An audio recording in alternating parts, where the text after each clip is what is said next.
Oke, tadi kelupaan. Ya, jadi di bagian awal kita ngebahas vektor di 2 dimensi dan 3 dimensi. Ini tuh vektor-vektor yang ada interpretasi geometrinya. Kalau kita udah bicara 4 dimensi, 5 dimensi, 7 dimensi, itu interpretasi geometrinya nggak ada. Karena kan ruang kita itu, ruang tempat kita hidupnya 3 dimensi ya. Kalau kita bicaranya dimensi ruang gitu. Tapi kan dimensi itu bukan cuma ruang. Nah, cuman kalau ruang itu batasnya 3.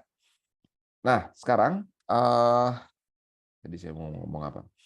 Kita kita saya coba bahas dari basicnya, cuman nggak detail-detail banget biar keburu sebanyak mungkin materinya. Ada yang diistilahkan sebagai vektor posisi dalam dalam vektor di 2 atau 3 dimensi ini.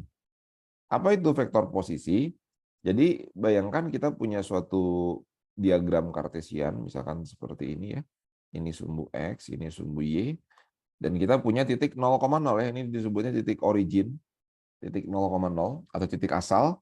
Nah, saya misalkan ambil sembarang titik di selain titik asal, misalkan saya ambil titik di sini. Sebut aja lah misalkan titiknya berapa, 5,3 gitu misalkan ya. Ini sebut aja titik A 5,3. Nah, saya bisa tarik garis dari titik origin ke titik 5,3 tersebut. Ya, saya kasih arah. Ya. Sehingga saya bisa sebut itu vektor A, vektor OA. Ini vektor posisi. Nah, vektor itu kan tadi dinyatakan sebagai B dikurang A kan. Nah, kalau ini berarti A dikurang O, O-nya ini kan 0,0. Berarti vektor posisinya nanti jadinya 5 dikurang 0, 3 dikurang 0. Ya, jadinya 5, 3. Nah, ini disebut sebagai, ini tuh contoh dari vektor posisi. Sebenarnya apa sih vektor posisi? Ya, vektor itu, kalau saya coba ambil contoh di sini ya. Kalau misalkan saya punya suatu vektor di 2 dimensi aja, misalkan saya punya titik A-nya itu 2,7 misalkan ya. Lalu saya punya titik B-nya itu misalkan adalah 3, berapa? 3,5 misalkan. Maka saya bisa bangun vektor AB kan. Vektor AB itu isinya nanti adalah B dikurang A. Nah, 3 dikurang 2 itu 1, 5 dikurang 7 itu min 2. Nah, inilah vektor AB. Kalau kita lihat vektor AB itu seperti, maksudnya 1 min 2 ini kan seperti kita nggak ada lihat hubungannya dengan A dan dengan B secara langsung gitu. Ya kita tahu dia tuh B dikurang A. Cuman titik A-nya 2,7, titik B-nya 3,5, vektor AB-nya 1,-2 kan beda banget ya. Tapi kalau kita bicara vektor posisi, kita lihat titik A-nya 5,3, ya vektornya 5,3 itu karena pasangan pengurangnya itu 0,0. Jadi vektor posisi itu vektor yang vektor yang nunjukin posisinya. Ya, kalau saya bilang vektor posisi OA-nya 5,3 ya kayak begini, maka pasti yang namanya vektor posisi awalnya dari titik 0,0 menuju titik 5,3. Makanya itu disebut sebagai vektor posisi. Yaitu pengenalan dasar aja terkait salah satu vektor yang paling krusial yang dari vektor posisi ini secara konsep dia bisa ngebangun banyak teori ya. Cuman mungkin saya nggak perlu turunkan dari vektor posisi. Saya bicara notasi dulu. Jadi kalau misalkan saya punya vektor A, misalkan ada vektor A itu misalkan 3,5 itu, 3,4 ya misalkan. Ya. Nah, dia bisa dinotasikan seperti itu. Jadi 3,4 ditulis ke bawah begitu, atau bisa juga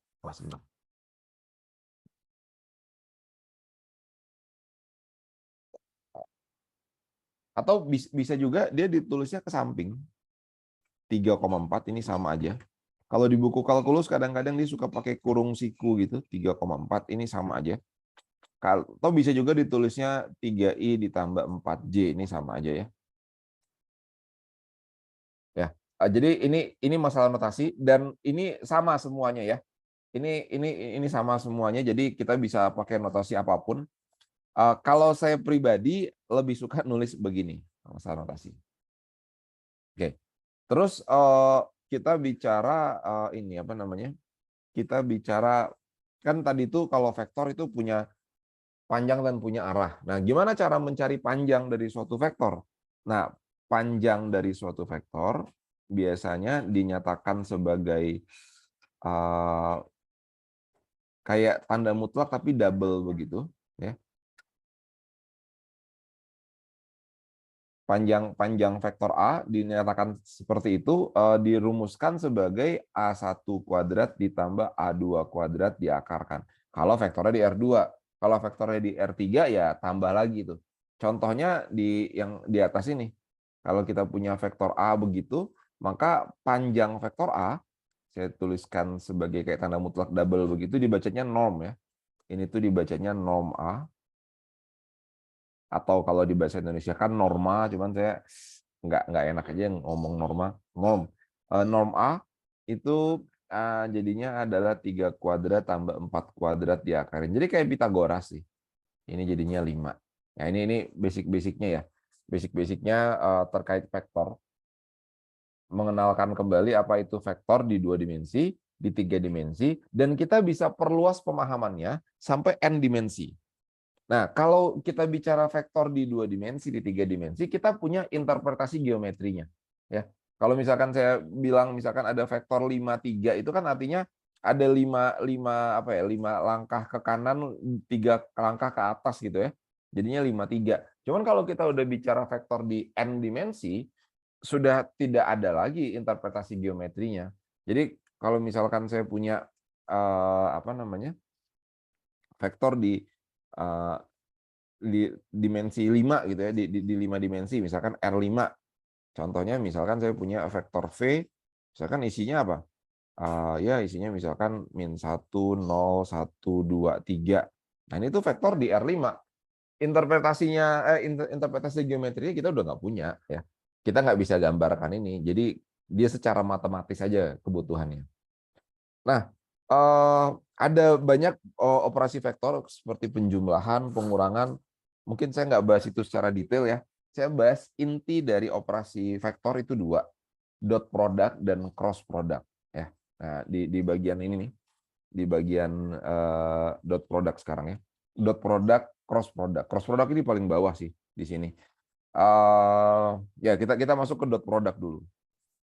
Ini saya hapus saja contoh.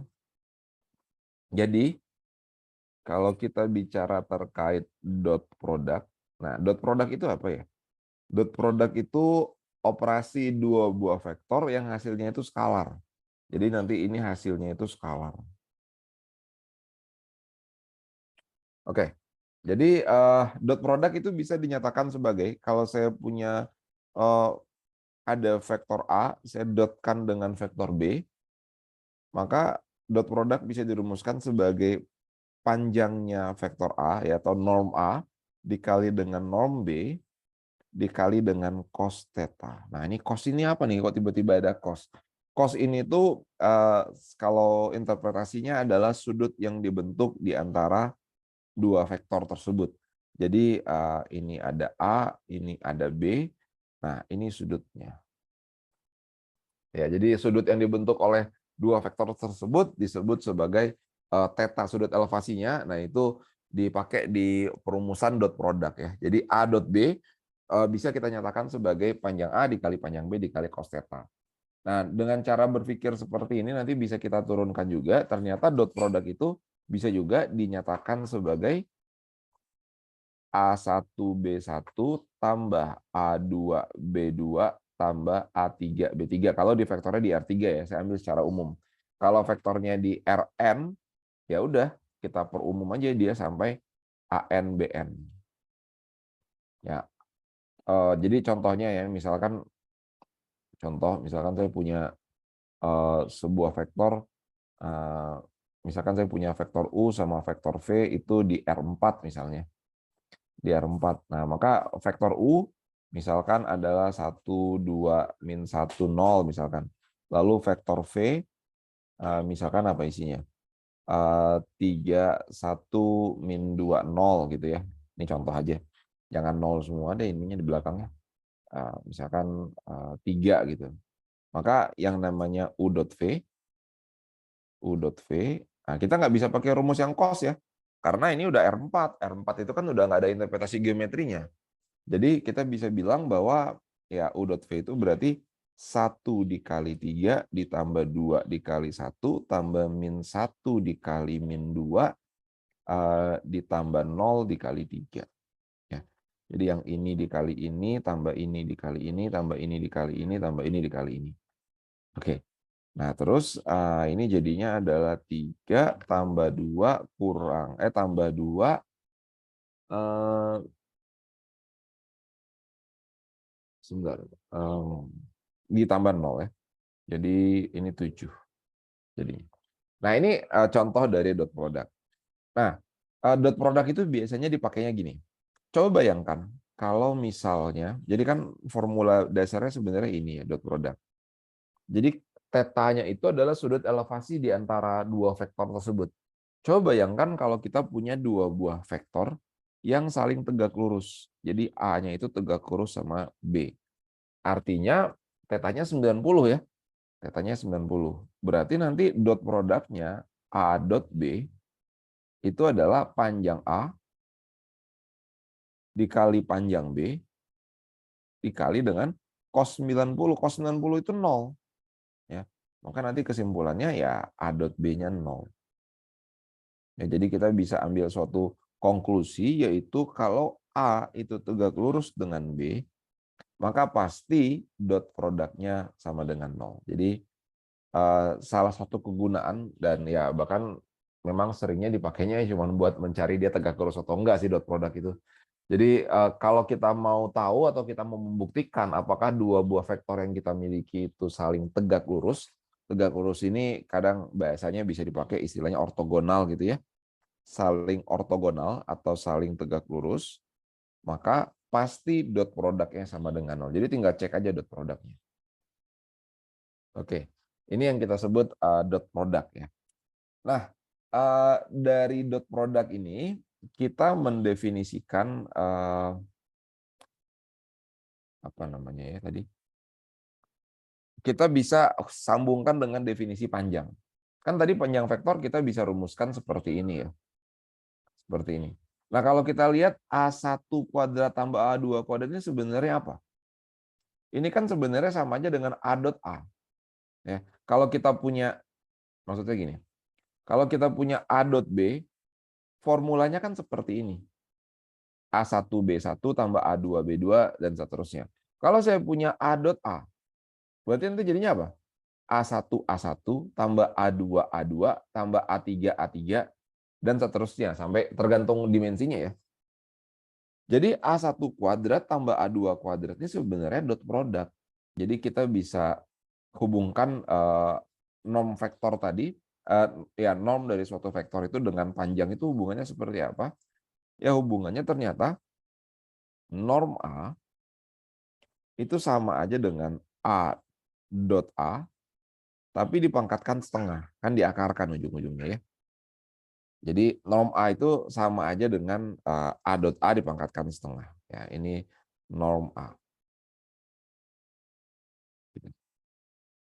Untuk vektor itu biasanya notasinya sebenarnya memang kayak ada tanda garis gitu di atasnya. Cuman kalau di di aljabar linear itu kita nggak begitu patuh banget sih di aturan kayak gitu. Kita dianggap sudah bisa membedakan yang mana yang vektor, yang mana yang skalar gitu ya. Oke. Terus ada lagi yang diistilahkan sebagai jarak antar vektor. Jadi jarak misalkan A dan B itu dirumuskan, didefinisikan sebagai norm dari A kurang B. Jadi vektornya diselisihkan, dicari normnya. Atau sama aja dengan ya A kurang B didotkan dengan A kurang B, dipangkatkan setengah. Ujung-ujungnya nantinya begitu ya. Ya, oke. Ini yang disebut sebagai jarak.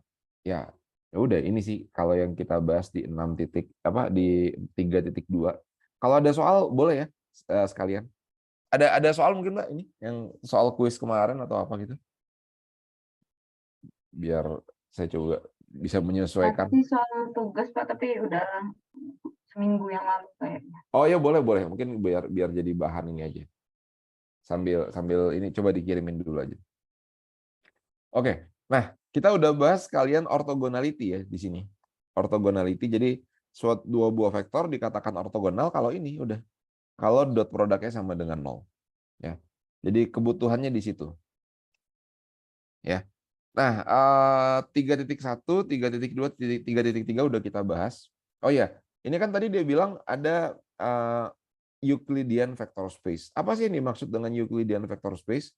Euclidean vector space itu maksudnya sampai Rn. Ya, R2 itu masuk Euclidean, R3 masuk Euclidean. Pokoknya R berapapun, mau R100, R100 artinya vektornya di dimensi 100 gitu ya. Kalau R3 kan dimensi 3, R2 dimensi 2 gitu. Ya, tapi secara sebenarnya nggak ada perubahan yang signifikan sih mau N-nya berapa. Yang penting ikut ke definisi dasarnya aja. Yang penting kita pahami konsep dasarnya R2 dan R3, nanti di selanjutnya sih harusnya bisa aman-aman aja. Oke. Ada pertanyaan dulu mungkin sampai sini? Ini kalau ada yang mau ditanyakan silakan. Sementara belum ada sih, Pak. Oke, baik. Sebentar.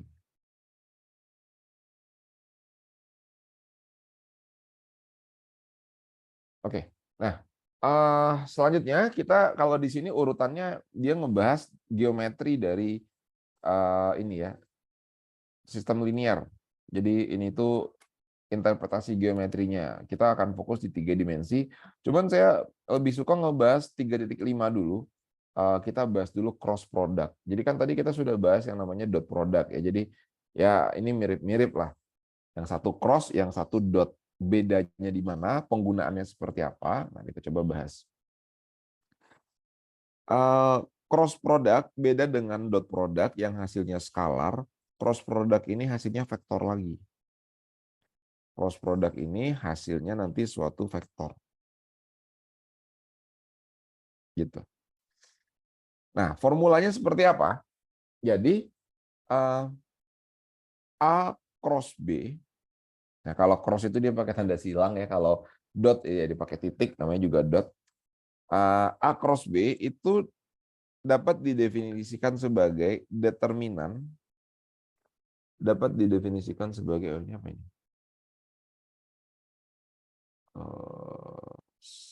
Bentar.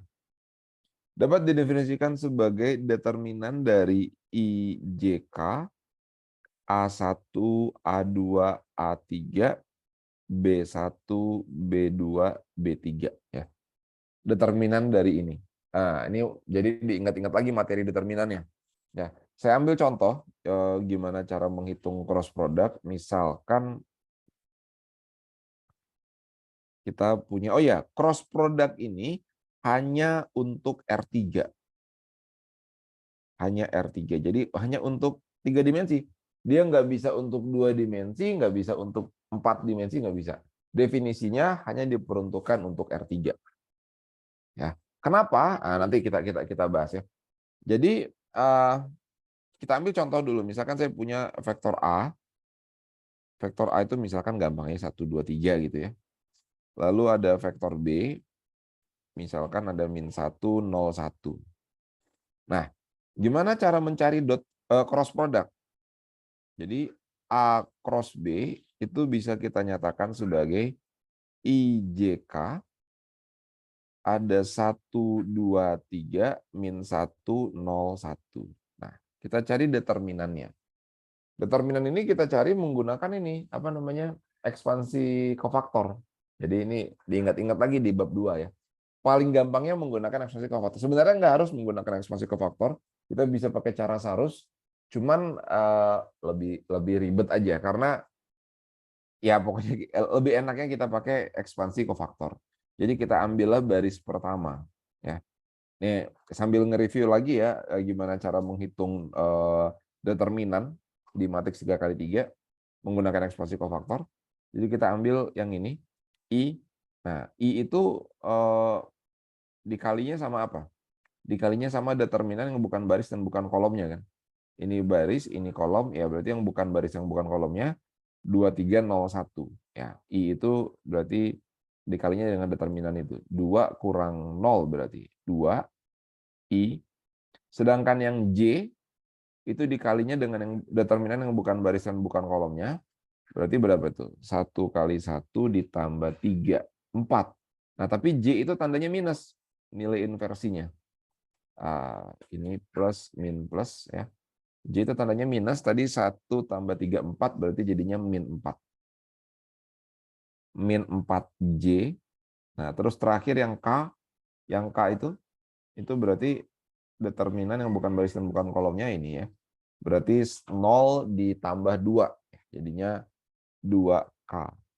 Nah, inilah vektornya. Ini cross product-nya. Kita bisa tuliskan 2 min 4, 2. Sampai sini ada pertanyaan nggak terkait yang namanya cross product, cara ngitungnya? Nggak ada, Pak. Oke. Nah, cross product ini sebenarnya menghasilkan suatu vektor yang baru gitu. Tapi vektor apa? Maksudnya apa gunanya kita punya definisi cross product? Ternyata hasil dari cross product ini kita sebut aja, misalkan tadi A cross B itu kita sebut C gitu ya. Kita sebut aja cross product itu C hasilnya. Nah, maka pasti vektor A itu tegak lurus dengan C, dan vektor B itu pasti tegak lurus juga dengan C.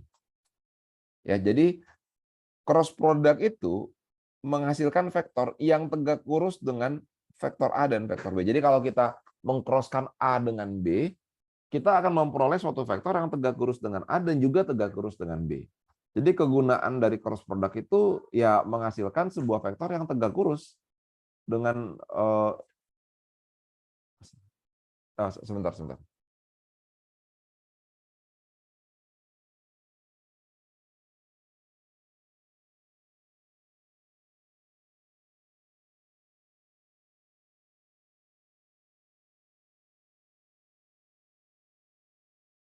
Oke, maaf. Jadi cross product itu menghasilkan sebuah vektor yang tegak lurus dengan dua buah vektor awal yang kita crosskan tadi. Contoh di sini ya, kita punya suatu vektor. Ini 2 min 4, 2. Nah, ini tuh pasti tegak lurus dengan A dan tegak lurus dengan B. Kita coba buktikan. Kita sebut aja ini vektor C. Coba kita lihat. A dot C jadinya berapa? Ya, untuk membuktikan dia tegak lurus kita dotkan ya, dan hasilnya harus 0. Berarti kan ini ya, saya tuliskan dulu 1,2,3, berarti kita dotkan dengan 2 min 4, 2. Berarti ini jadinya adalah 1 kali 2, 2 kali min 4, min 8, ditambah 6. Dan benar ya, hasilnya 0. Nah, begitu juga untuk B dot C min 1, 0, 1, kita dotkan 2 min 4, 2. Nah, ini jadinya adalah min 2 tambah 0 tambah 2. Dan benar hasilnya 0. Kalau hasilnya sampai nggak 0, salah ngitung tuh berarti itu ya. Jadi cross product apa kegunaannya? Cross product kegunaannya adalah kita bisa membangun sebuah vektor yang tegak lurus dengan dua buah vektor yang kita punya itu. Nah, itu dia cross product. Ya, kita sudah bahas sampai mana tadi cross product sampai sini ya. Kita sudah bahas sampai sini. Nah, sekarang kita bahas bagian 3.4 yaitu geometry of linear system. Geometry of linear system itu gini, kita ngebahas sebenarnya dua hal, yaitu persamaan bidang dan persamaan garis. Geometry of linear system itu intinya adalah kita bicara interpretasi geometrinya dari suatu sistem linear. Nah, biasanya yang kita bahas itu di 3 dimensi, biar geometrinya ada. 2 dimensi juga bisa, cuman 2 dimensi itu udah di SMA lah. 3 dimensi yang kita bahas di sini ya. Kita berangkat dulu dari yang namanya persamaan bidang. Nah, mungkin saya nggak bahas detail banget cara mengkonstruksi persamaannya. Ya, saya kasih aja ininya, formulanya seperti apa. Tapi kalau ada yang merasa butuh atau penasaran, boleh kita bahas ya. Sorry. Ini X, ini Y, ini Z. Jadi, Kalau kita punya suatu persamaan bidang, nah misalkan ada bidang seperti ini. Ini bidang ini tuh bentuknya bukan segitiga ya. Bidang itu tuh bentuknya ya bidang datar aja. Bayangkan kayak suatu papan tulis, suatu meja itu disebutnya bidang. Dan itu nggak ada batasnya.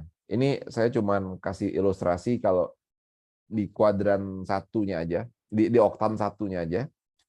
Jadi kalau misalkan kita punya suatu bidang, pasti ada suatu vektor yang tegak lurus dengan bidang tersebut. Benar nggak? Kita sebut vektornya vektor normal. Kita notasikan vektornya ABC misalkan. Ini kita bicara di 3 dimensi. Ya. Kita coba bayangkan kayak ada suatu meja datar gitu. Bayangkan ada spidol kita diriin di meja itu. Ya, ada suatu meja datar. Saya coba ilustrasikan. Misalkan saya punya suatu meja. Nah, bayangkan ada spidol saya diriin di situ. Nah, itu ilustrasinya kayak gitu. Jadi spidol itu tuh sebagai vektor normalnya. Ya. Jadi setiap bidang datar pasti ada satu vektor yang tegak lurus dengan dia. Pasti ada vektor yang tegak lurus dengan bidang tersebut, ya. Oke. Nah, vektor itu saya sebut sebagai vektor normal. Jadi ini tuh dia tegak lurus. Nah, ini langsung aja ke inti dari persamaan bidang.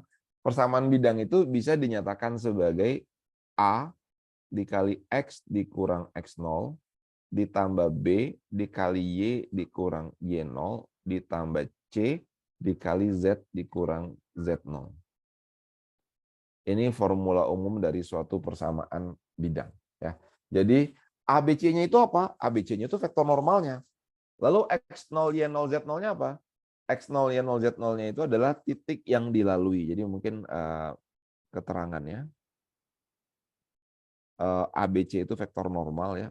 N A B C itu adalah vektor normal,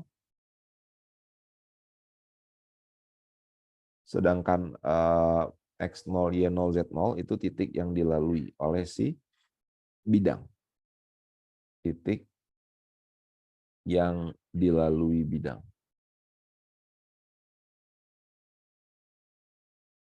Gitu. Sebentar apa ini? Ya. Jadi ini formulanya. Kalau kita mau bikin persamaan bidang, ya udah ini yang kita pakai. Nantinya kalau misalkan kita kaliin ke dalam A-nya, B-nya dan C-nya, maka nanti kita akan dapat persamaan AX tambah BY tambah CZ. Nah, nanti AX0, BY0, CZ0 itu melebur jadi suatu konstanta baru, jadinya seperti ini. Ya. Jadi kalau udah dirapiin, bentuk umumnya akan jadi seperti ini nanti persamaan bidang. Nah, dari suatu persamaan bidang kita bisa langsung dapat apanya? Vektor normalnya. Jadi vektor normalnya tuh kelihatan jelas di sini kan, dia koefisien X, Y, dan Z. Suatu persamaan bidang kalau kita mau bikin, ini intinya ya. Ini intinya. Mau bagaimanapun soalnya, kalau kita diminta untuk menentukan suatu persamaan bidang, fokus ke dua hal ini. Vektor normalnya apa, titik yang dilaluinya apa. Kalau udah punya, tinggal masukin ke rumusnya. Bagaimanapun soalnya, bisa kita kerjakan. Oke, ini bicara persamaan bidang. Saya bahas satu lagi tanggung, yaitu persamaan garis. Itu persamaan garis.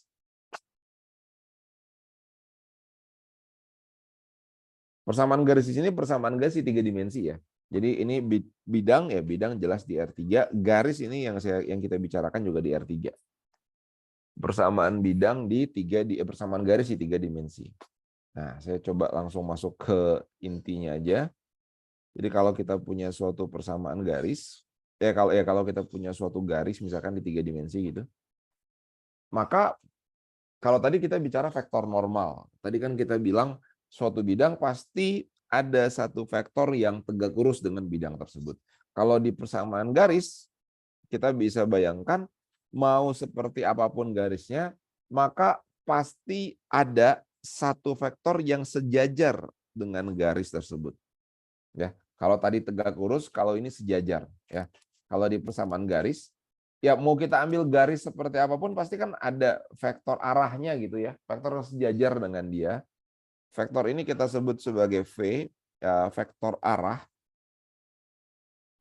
Vektor arah kita sebut aja notasinya ABC juga ya, isi dari vektornya itu sebut aja ABC juga. Nah, persamaan garisnya apa? Kalau tadi kan persamaan bidangnya udah tadi ya. Persamaan garisnya apa kalau kita punya suatu garis? Misalkan garis ini melalui satu titik, yaitu titik X0, Y0, Z0.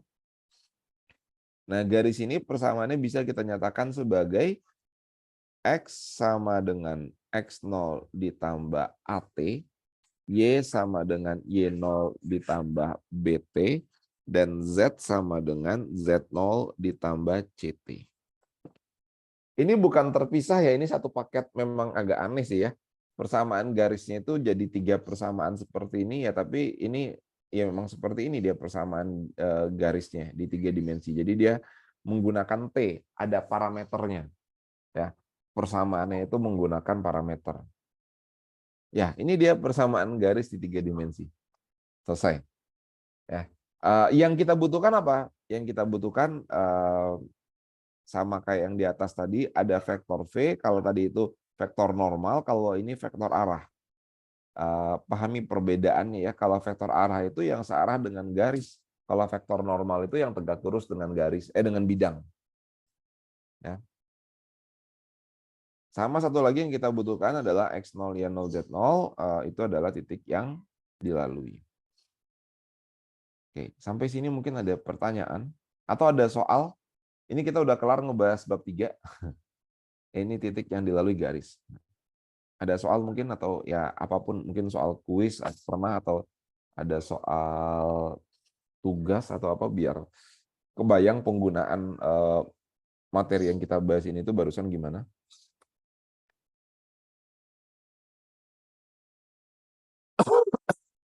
Ada mungkin ada soal atau ada yang mau ditanyakan? Bentar Pak, saya share dulu ya Pak. Oke, siap. Ini saya nggak tahu kenapa ya.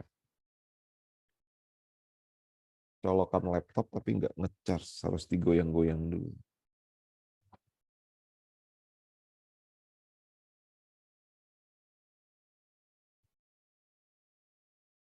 Oke, sebentar.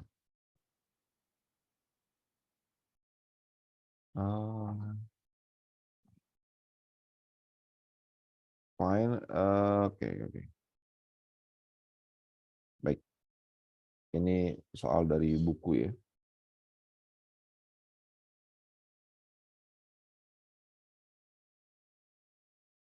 Kalau saya lihat soalnya, ini fokusnya cuma di ini ya, cuman di bab yang barusan kita bahas nih, persamaan bidang dan persamaan garis doang, di 3.4 aja. Tapi nggak masalah.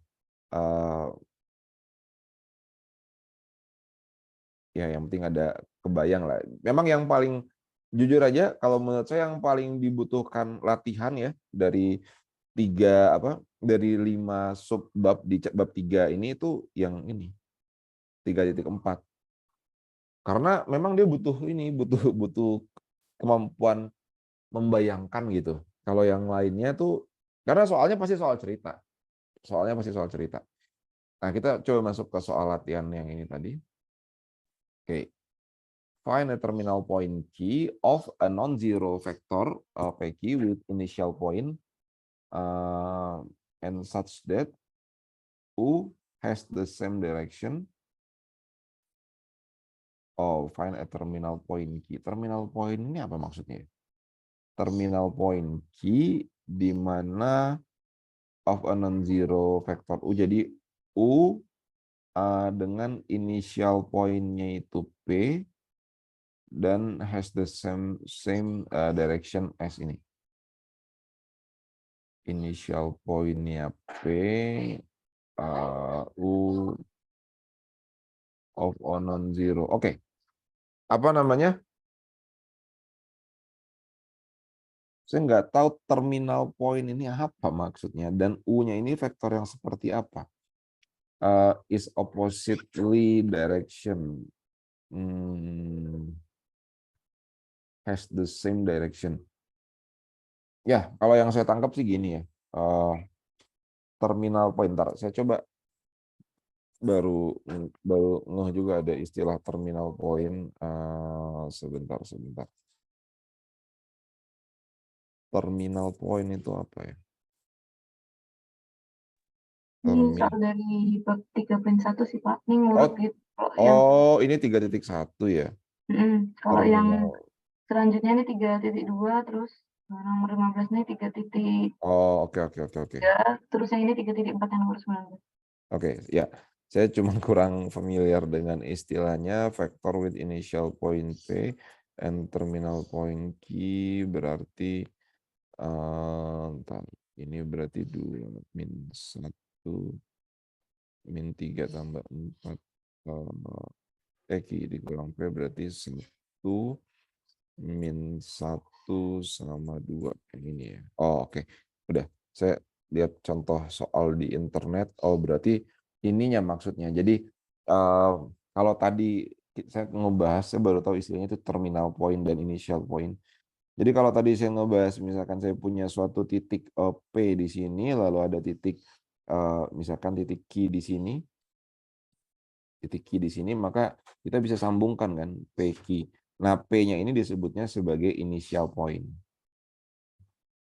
Initial point dan Q-nya ini disebut sebagai terminal point. Terminal point. Oke. Sekarang kita masuk ke soalnya. Jadi kita diminta untuk mencari Q-nya apa dari suatu vektor U, di mana U-nya, pulpennya mati. Sebentar, pulpennya mati. Oke, di mana U-nya itu adalah PQ. Tadi kan kita bahas kalau membangun vektor PQ berarti tinggal Q dikurang P aja. Q dikurang P. Q dikurang P itu berarti apa? Q-nya kan kita nggak tahu ya, kita mau cari Q-nya justru, ya sebut aja X, Y gitu. Dikurang PQ-nya, oh ini 3 dimensi, sorry. Berarti anggap aja X, Y, Z gitu ke bawah ya. X, Y, Z dikurang sama P, P-nya itu berarti min 1, 3, min 5. Dan katanya U has the same direction dengan V. Jadi dia sama dengan ini gitu. Jadi punya arah yang sama. Jadi 6, 7, min 3. Oke, ya udah. Kalau gitu X-nya berapa? Kalau udah kayak gini ya, ini bagian A-nya ya ceritanya. Ini bagian A. X-nya berapa? Kenapa nulisnya A? X, Y, Z. Ya. Jadi X dikurang min 1 jadinya 6. Berarti X-nya berapa itu? Di 5 ya. 5. Y dikurang 3 jadi 7, berarti 10. Z tambah 5 jadi min 3. Berarti min 8. Min 8. Ya, inilah vektor Q-nya. Titik Q-nya, sorry. Inilah titik Q-nya. Kalau yang B, dia bilang oppositely direction. Tinggal dikasih minus. Kalau yang B, nanti ini tinggal dikasih minus di bagian sini. Udah gitu aja. Oke. Dikasih minus, hitung. Tinggal dihitung, ya hasilnya tentu beda-beda dikit. Terus bagian selanjutnya ini, yang nomor 7, determine whether the given planes are parallel. Ya, dia nanya, dari ini tuh persamaan bidang. Ya, nah, coba kalau kita lihat tadi di soal yang di atas, persamaan bidang itu ujung-ujungnya, bentuknya kalau sudah kita rapiin, itu jadinya seperti ini nih. Sama kan bentuknya ya. 4X dikurang Y tambah 2Z sama dengan 5. Ya kalau dia D-nya dipindahin ke sebelah kanan gitu ya. Tapi intinya ujung-ujungnya bentuknya seperti ini. Ya, ini persamaan bidang. Nah, apa yang ditanya di soal ini, di soal nomor 7 ini, dua buah bidang yang kita miliki ini paralel nggak? Sejajar nggak? Sejajar nggak dua buah bidang yang kita miliki ini? Nah, gimana caranya? Cara tahu dua buah bidang yang kita miliki itu sejajar atau enggak? Jadi tadi kita sudah bahas persamaan bidang itu ujung-ujungnya bentuknya seperti ini. Dari bentuk akhirnya ini, apa yang kita bisa dapat? Yang kita bisa lihat secara langsung, yang kita bisa lihat secara langsung itu adalah vektor normalnya. Karena normalnya nggak berubah kan, normalnya itu kan ABC. Di rumusnya itu ditaruh di depan seperti ini, pas sudah kita rapiin, kita kaliin, ABC-nya kan tetap menjadi koefisien dari X, Y, dan Z. Ya. Nah, sekarang kalau kita punya dua buah bidang sejajar, misalkan saya punya dua buah bidang, gini, satunya lagi misalkan begini gitu. Bagaimana hubungan vektor normal kedua bidang ini? Kalau dua buah bidang sejajar, ya pasti vektor normalnya sama. Ya. Benar nggak? Ini bayangkan apa ya? Bayangkan saya punya dua buah meja gitu. Dua buah mejanya sama-sama datar. Nah, vektor yang kalau misalkan saya ambil sebuah vektor yang tegak lurus dengan meja tersebut gitu, meja 1 sama meja 2, pasti vektornya sama dong. Jadi ya ilustrasinya kayak misalkan saya punya suatu meja, sama-sama datar. Yang satu vektor normalnya seperti ini, yang satu vektor normalnya begini juga, karena dia kemiringannya sama kan. Jadi kita bisa ambil suatu kesimpulan, kalau misalkan ada suatu bidang ya, bidang 1 sejajar sama bidang 2, maka pasti vektor normalnya pun sama. Jadi kalau bidang 1 sejajar dengan bidang 2, vektor normalnya sama. Kalau tegak lurus, misalkan bidang 1 itu ternyata tegak lurus dengan bidang 2, ya, berpotongan tegak lurus, maka apa? Vektor normalnya pun saling tegak lurus. Dua buah vektor kalau saling tegak lurus, gimana cara mengindikasikannya? Gimana cara mengenalinya? Dot produknya sama dengan 0. Ya. Nah, jadi ya ini kita pakai logika aja ya untuk ngebangun formula-formula yang ada, karena ya kalau mau dituliskan semua ada banyak banget. Cuman kita bisa nalar gitu. Jadi di soal nomor 7 ini ditanya determine whether the given. Jadi ini sebenarnya soalnya ada 4 ya. Nah, soal nomor 7 ini kira-kira sejajar nggak dia? Kita lihat aja di nomor 7 ini vektor normalnya berapa? Yang ini vektor normalnya adalah ambil koefisien X, Y, Z-nya, berarti 4, min 1, 2. Sedangkan yang ini, vektor normalnya, ini anggaplah N2 gitu, itu adalah 7, min 3, 4. Dia nggak sama kan? Ya, dia nggak sama. Oh ya, dua buah vektor kalau sejajar, vektor normalnya bisa sama atau mungkin juga berkelipatan. Berkelipatan masih bisa kita bilang sama sih sebenarnya. Berkelipatan. Jadi misalkan vektor normal yang satunya itu 1, 2, 3, vektor normal yang satunya lagi itu 2, 4, 6 misalkan ya. Nah, ini kan berkelipatan. Ya, kita bisa bilang bahwa ini 2 kalinya kan gitu ya. Nah, kalau itu masih bisa dibilang sejajar. Jadi kalau kita lihat di soal nomor 7 yang kita kerjakan ini, determine whether the given plane are parallel. Ya enggak ya, karena vektor normalnya tidak berkelipatan gitu. Jadi bukan. Ini tuh ya tidak paralel. Tidak sejajar bahasa Indonesia aja.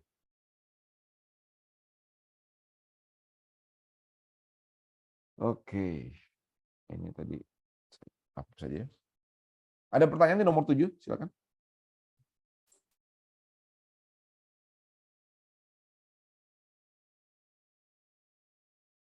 Oke. Ada yang mau ditanyakan di nomor 7? Silakan. Oh, berarti kalau paralel itu harus kelipatan dari vektor yang satunya ya, Pak? Ya, jadi vektor normalnya harus sama atau berkelipatan. Kalau dua buah bidang paralel.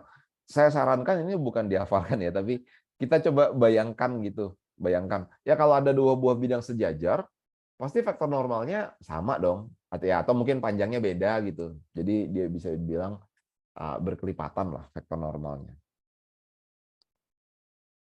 Oke. Coba baik. Kita lihat soal nomor 15 sekarang.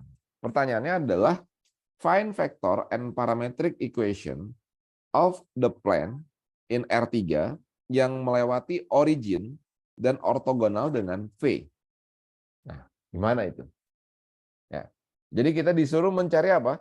Mencari suatu vektor and parametric equation. Oke, parametric equation ini apa maksudnya? Parametric equation ini persamaan garis ya. Jadi kan kalau kita lihat persamaan garis yang kita punya itu kan bentuknya seperti ini. Dia tuh mengandung T. Nah, mengandung T seperti ini tuh disebutnya menggunakan parameter. Dia tuh menggunakan T itu disebutnya parameter. Maka persamaan garis di R3 ini kadang disebut juga sebagai suatu persamaan parametrik. Ya, jadi kalau kadang-kadang soalnya nggak bilang kita kita diminta untuk membangun suatu persamaan garis, kadang-kadang dia bilangnya ngebangun suatu persamaan parametrik atau parameter. Ya, berarti itu maksudnya adalah membangun persamaan garis. Jadi intinya berarti di nomor 15 ini kita akan gunakan rumus ini ya.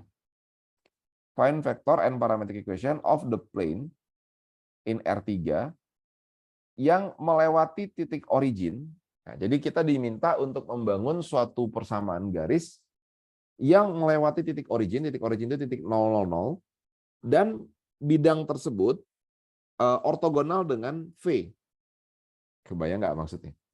Jadi kita diminta untuk ini. Bayangkan kita punya suatu bidang. Nah, bidang ini ortogonal dengan suatu garis. Jelek gambarnya misalkan, ya ini anggap aja gambar bidang begini ya. Dan bidang ini ortogonal dengan suatu garis. Jadi tegak lurus dengan suatu garis. Nah, tegak lurusnya, dia tegak lurus dengan suatu garis. Benar ya? Ya. Dan ortogonal to V. Oh, bukan. Dia bukan ortogonal dengan suatu garis. Coba kita. Find vector and parametric equation of the plane R3 yang melalui origin point. Oh iya, jadi garis yang kita mau cari ini, garis yang mau kita cari ini melalui origin point. Nah, jadi origin point misalkan di sini ya, 000. Lalu dia melalui origin point dan ortogonal dengan V. Yang ortogonal dengan V itu si bidangnya. Jadi ya benar. Jadi find vector and parametric equation of the plane in R3 that pass through the origin N is orthogonal to V. Sebentar. Yang ortogonal sama V ini siapanya ya? Yang ortogonal, find vector and parametric equation of the plane. Oh, sorry. Yang disuruh bangun ini adalah plane. Persamaan bidang. Tapi persamaan bidangnya itu nggak dinyatakan dalam bentuk seperti ini. Persamaan bidangnya nggak dinyatakan dalam bentuk seperti ini. Persamaan bidangnya itu dinyatakan dalam parametrik dia mau. Nah, kita tadi nggak bahas sih persamaan bidang dalam bentuk parametrik. Oke. Jadi find vector and parametric equation of the plane. Nah, ya intinya persamaan bidang ya. Yang melalui titik origin dan ortogonal dengan V. Sebenarnya kalau soalnya seperti ini aja, tanpa dia minta kita untuk membangun suatu persamaan parametrik, ya intinya kita membangun persamaan bidang. Tadi formulanya yang di atas apa?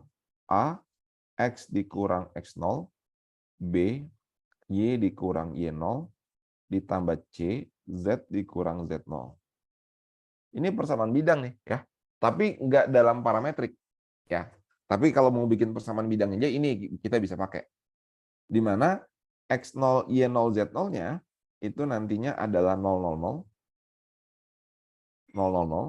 dan ABC-nya ya kita bisa pakai 405, karena itu vektor normalnya kan, karena vektor V itu ortogonal dengan bidang tersebut. Gitu. Jadi kita punya suatu bidang, nah ini vektor V-nya nih. Ya dia sebutnya V bukan N ya, suka-suka dia. Tapi itu vektor normalnya. Itu vektor normalnya. Jadinya 4, 0, min 5. Nah, maka persamaan bidangnya sebenarnya kita bisa tuliskan pakai ini aja.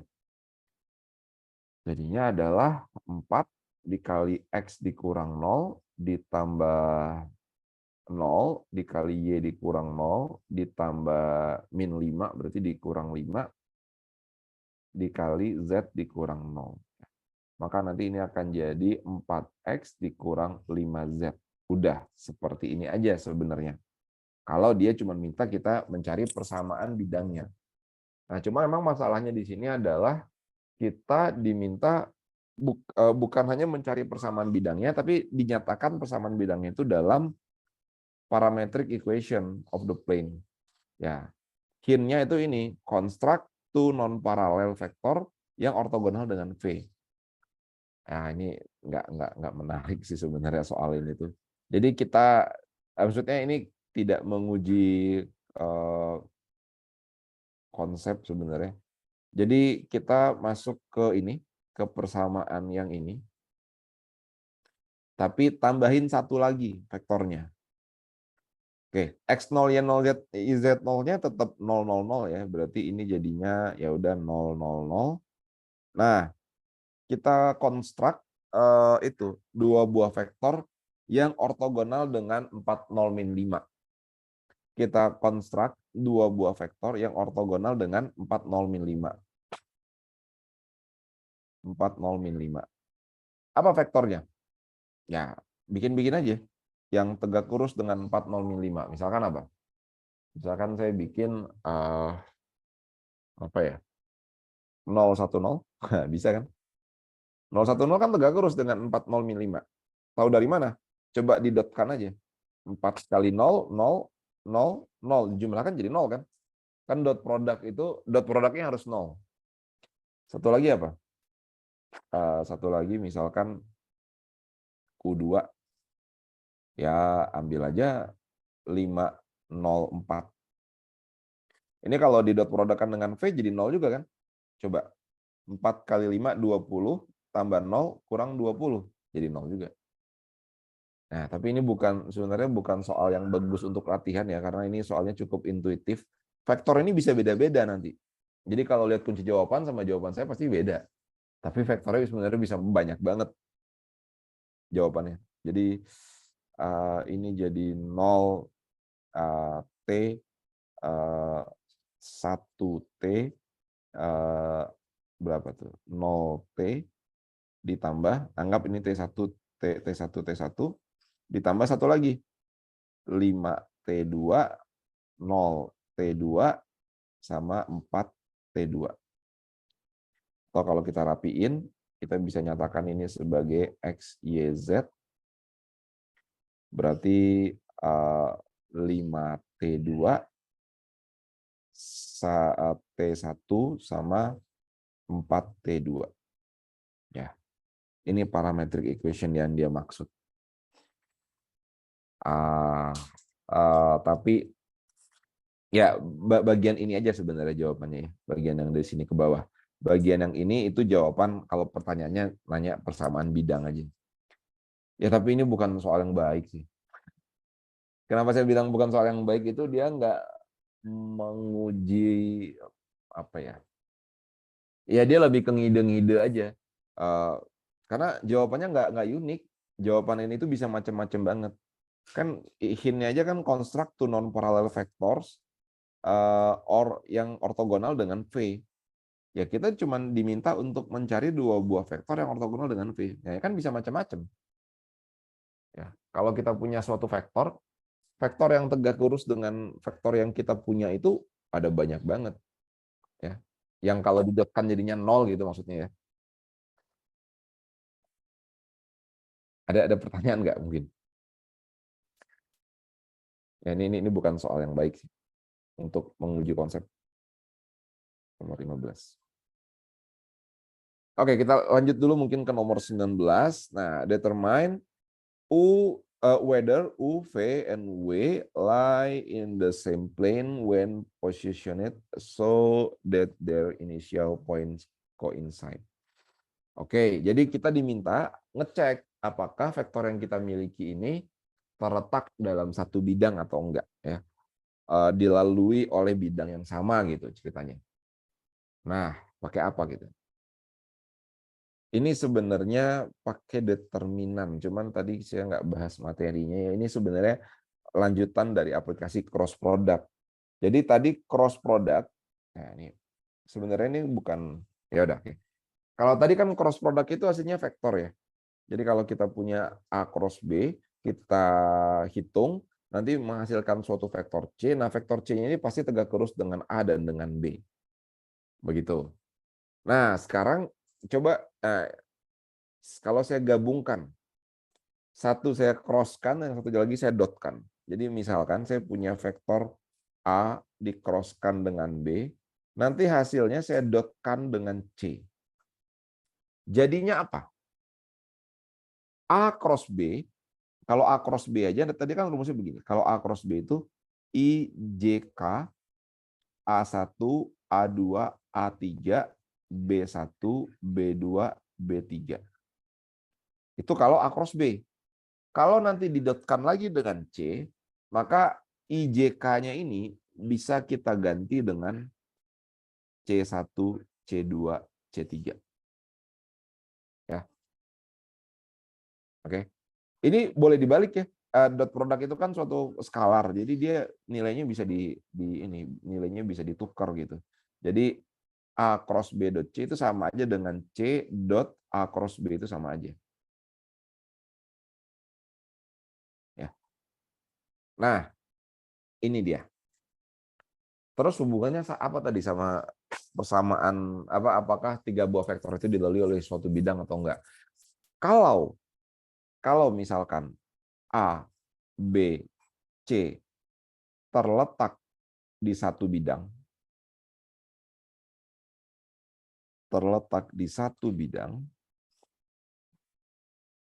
maka pasti nilai dari A cross B dot C-nya itu sama dengan 0. Nah, ini materinya banyak banget emang aljabar linear ini ya. Ini harusnya di buku ada, cuman tadi saya nggak ingat untuk menyinggung ini. Jadi tadi intinya pertama kita belajar cross product ya. Kalau cross product yang hasilnya kita dotkan lagi dengan suatu vektor, ya mau didotkannya di depan atau didotkannya di belakang, rumusnya seperti ini. Nah, kalau tadi kan kalau cross product kita jadi ngebangun suatu vektor yang tegak lurus dengan dua buah vektor yang kita punya. Nah, tapi kalau ada A cross B dot C yang kita miliki itu nanti adalah jadi hasil ini tuh hasilnya nanti suatu konstanta ya, suatu skalar. Hasilnya itu bisa menunjukkan apakah tiga buah vektor yang kita miliki itu terletak sebidang atau enggak. Kalau hasilnya 0, dia sebidang. Kalau enggak 0, ya enggak sebidang. Balik lagi ke soal yang tadi. Jadi kita disuruh ngecek apakah tiga buah vektor yang kita miliki itu terletak di bidang yang sama atau enggak. Ya, cara ngeceknya ya tinggal kita U dot V cross W aja. Bebas sebenarnya urutannya seperti apa ya. Nah, U dot V cross W itu berarti apa? Berarti yang bagian paling atas itu kan U1, U2, U3. Yang ini tuh V1, V2, V3. Yang ini tuh W1, W2, W3. Ya. Nah, tinggal kita hitung. U1, U2, U3 itu berarti min 1, min 2, 1, 3, 0, min 2, 5, min 4, 0. Ya. Nah, ini udah kita seperti menghitung determinan aja. Misalkan saya ambil ini ya, baris yang ini gitu. Berarti 3, tiganya tandanya minus ya. Ini kan dia min plus min. Min plus min. Berarti min 3 dikali dengan yang determinan yang bukan baris dan bukan kolomnya. Berarti min 2, 1, min 4, 0. Min 2, 1, min 4, 0. 0 ya udah 0. Ini jadi plus 2. Berarti jadinya min 1, min 2, 5, min 4. Ini jadinya min 3, 0 tambah 4. 0 tambah 4, 4. Tambah 2. 4 di berapa itu? 4 ditambah 10. Ya, 4 tambah 10, 14. Iya.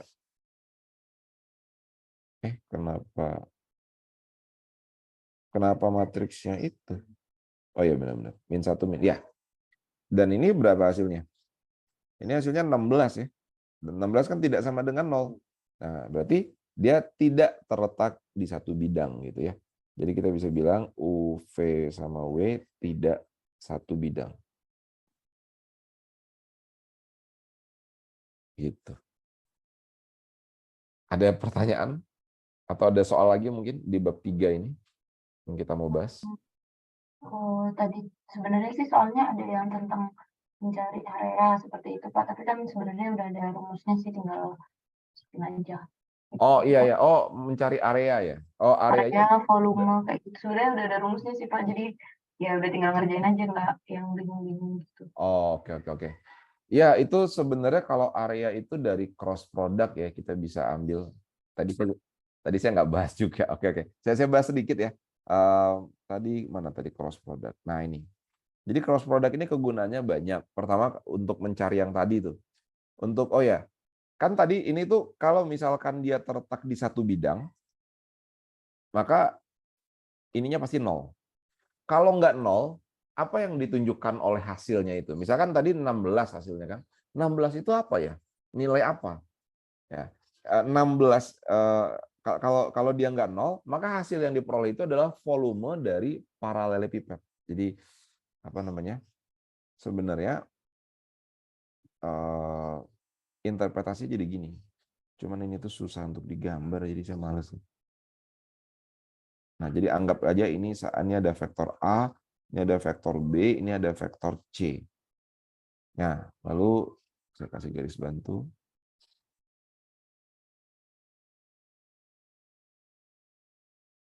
Sorry.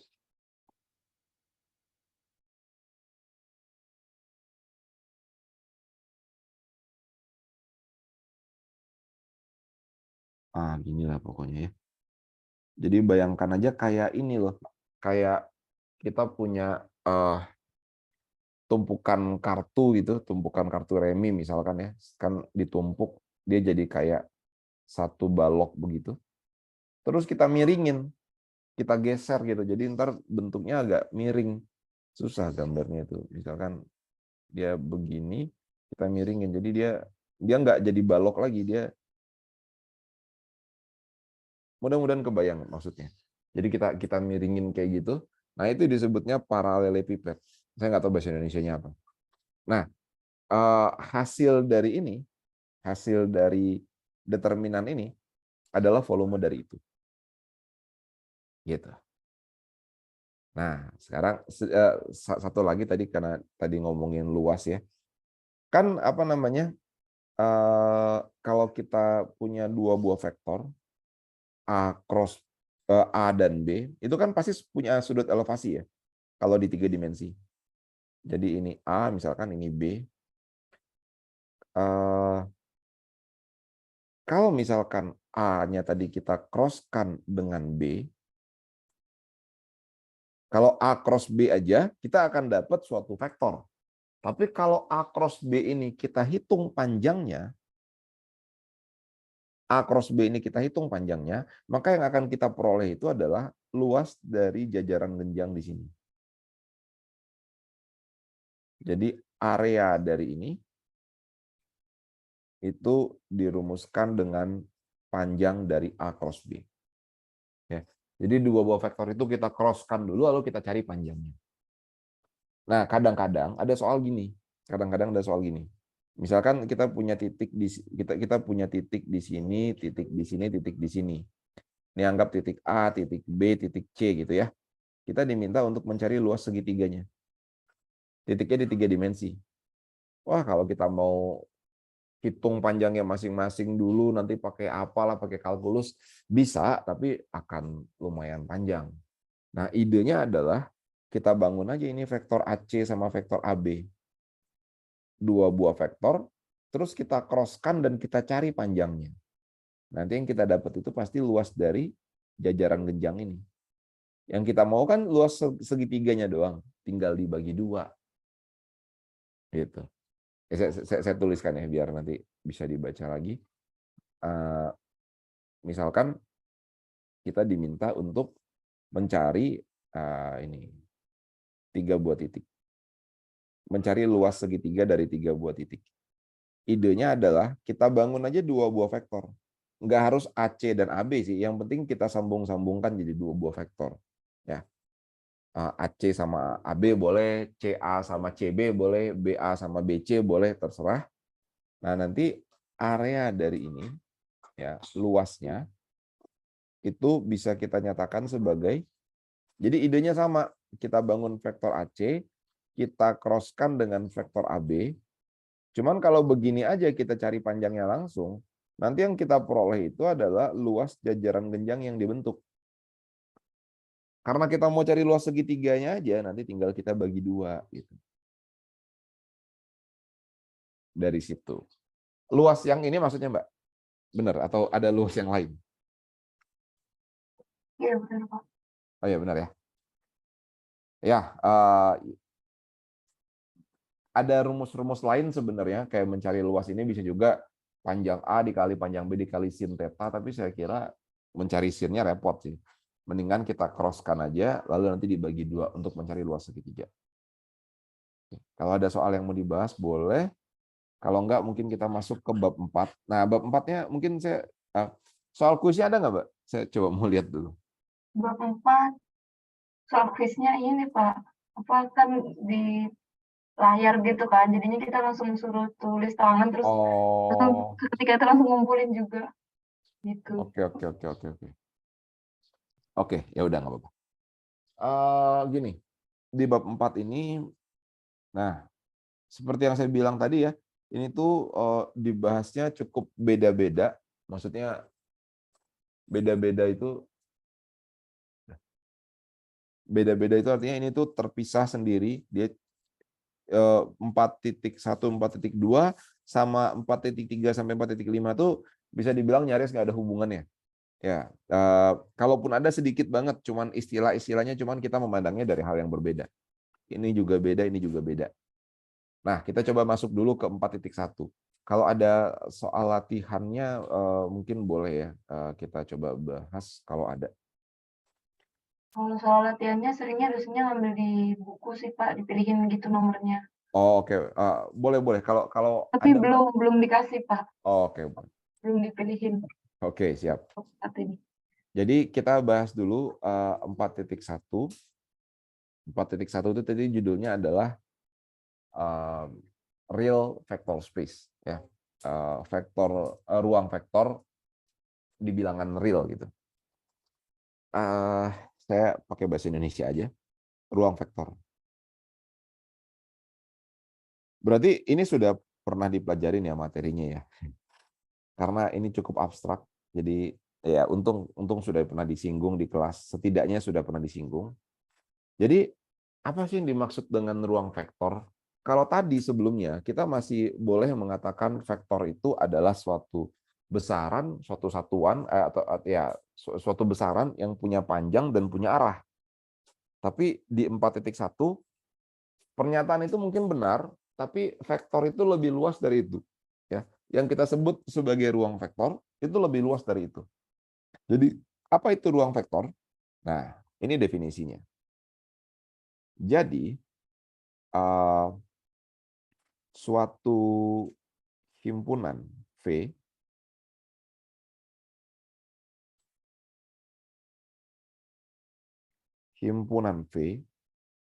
disebut sebagai ruang vektor,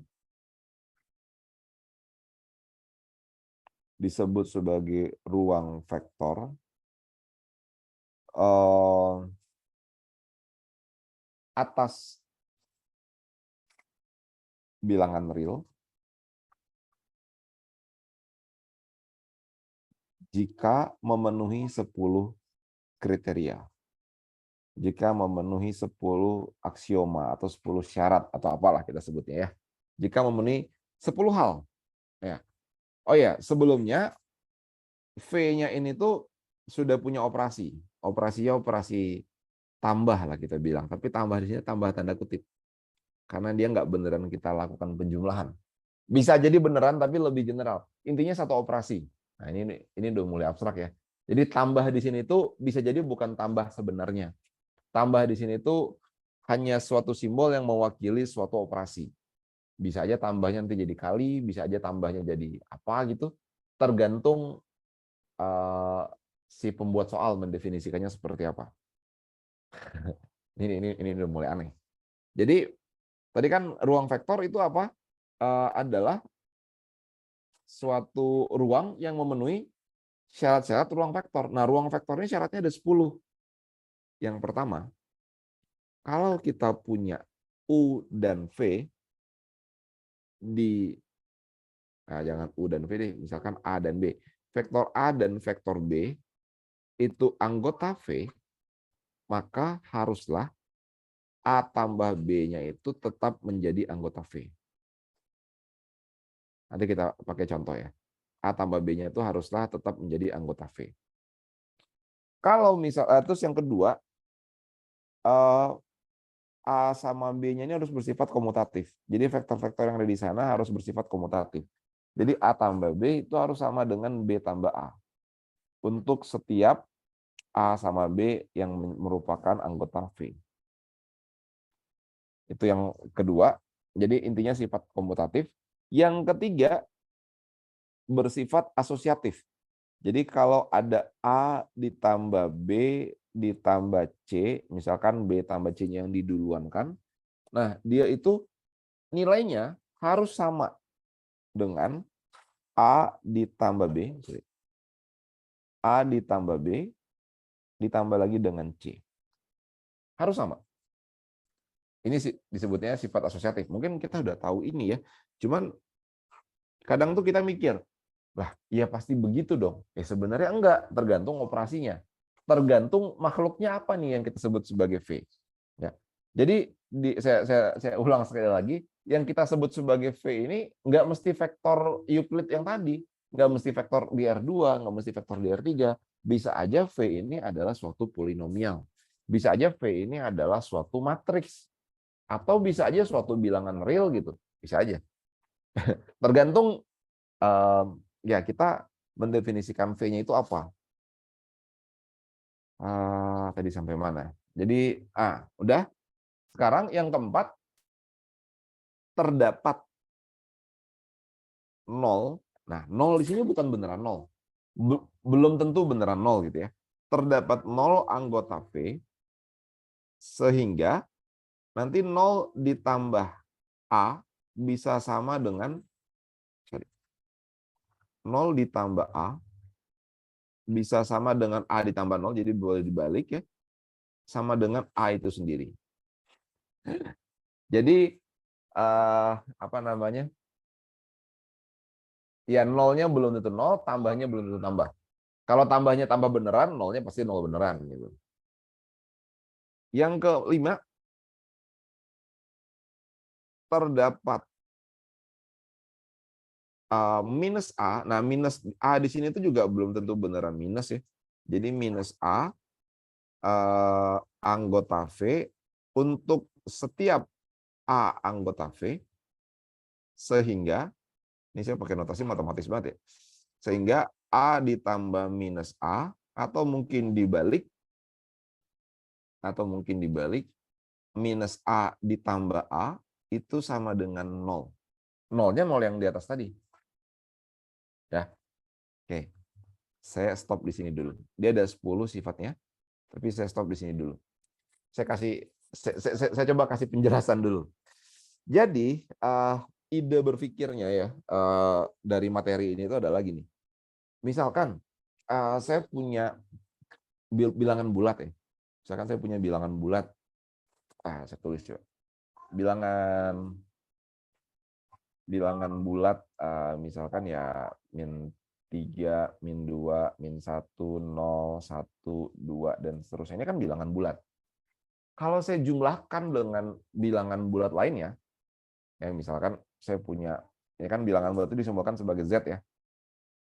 Kalau misalkan saya ambil suatu bilangan bulat A, saya ambil suatu bilangan bulat B, anggota bilangan bulat gitu.